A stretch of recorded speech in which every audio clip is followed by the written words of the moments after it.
Hey everybody, I wanted to come to you today with a message that was the basis of a conversation I was involved in last night in which I helped somebody, and it was a powerful conversation, and really all I did was help them clarify the fact that they had hidden expectations, and with hopes that I could help other people that might be suffering from this or might not even realize that they're suffering from this.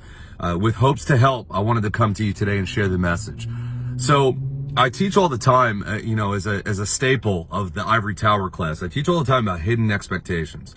And what I mean by that is, so many times we have hidden expectations that are plaguing us, and that we expect people to behave, to think, and to act out, in a certain fashion based upon our system of beliefs, our system of values.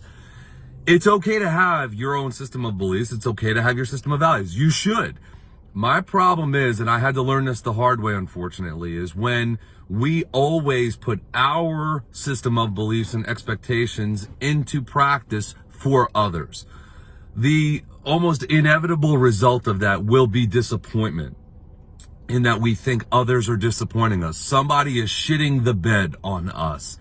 And when you believe this, whether you are cognizant or not that you are believing it, you nonetheless will feel inevitably like you're lacking, and that you're miserable, and that it's every day you're suffering from the malaise of, that the glass is always half empty.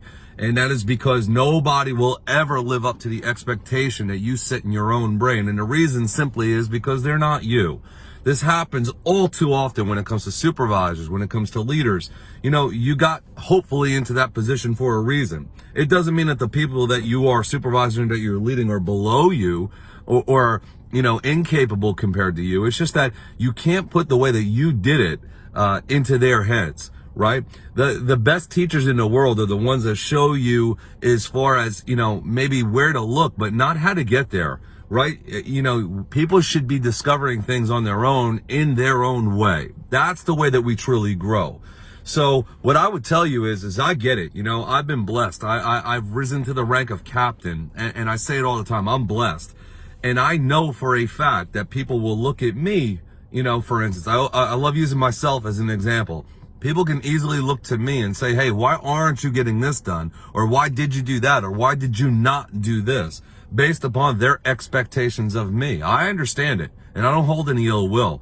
And the reason why I understand that is because, to be fair and to be honest, I would be doing the same thing if I were them. I did do the same thing when I was them. I do it now. I look to other people, loved ones, leaders, my hierarchy. And I say all the time, and I try to stop myself now because I'm cognizant of it. And I know that it's not conducive to overall wellness and good mood and morale and, a good sense of wellness, that when I'm putting my expectations as to why they do what they do, why they don't do what they don't do, etc. So all I'm trying to come to you with is this message that I shared last night with a brother officer. Was just that if you can just be cognizant of the fact that your hidden expectations, because man, they disguise themselves and they're chameleons to all sorts of scenarios. If you can do a good job at harnessing your hidden expectations so that they don't infest your way of thinking and, cause you to interact in a negative fashion with other people, I think that you'll find a newfound sense of wellness, efficiency, and just, your overall potential as to how you could succeed, as far as when you are not letting your own hidden expectations plague you on how you're looking at other people. Because for every one person that you feel may have shit the bed on you, there's somebody looking at you as if you shit the bed on them. So when you get that into alignment, and like I always preach, personal and professional lives into alignment with the same goal in mind, and that being the best version of yourself, it's a beautiful day. It's a beautiful day when you come to that realization. Just trust me on that. It's a beautiful day when that happens. So as always, I always try to share these messages whenever I help, a single or an individual person, in hopes that it could help other people, right? Always paying it forward. And I have no problems ever sharing my own mistakes, my own faults, and my own flaws, in hopes that you can, maybe benefit or prevent damaging yourself, through some of my own experiences. So that's what I'm here for. I'm blessed to do it, and I love to do it for everybody. So without further ado, I wish you all the best. I hope that you're all being safe out there, taking care of each other. I hope everybody had a splendid Father's Day for those that it applied to. And like I said, keep it moving forward. Keep it moving in the right direction.